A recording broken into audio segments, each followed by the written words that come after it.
How to access device management on Crunchyroll.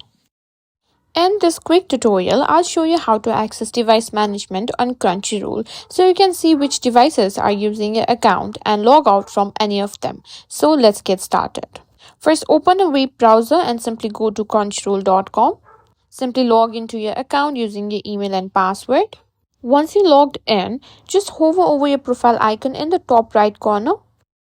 Now from the drop down menu, simply select Settings.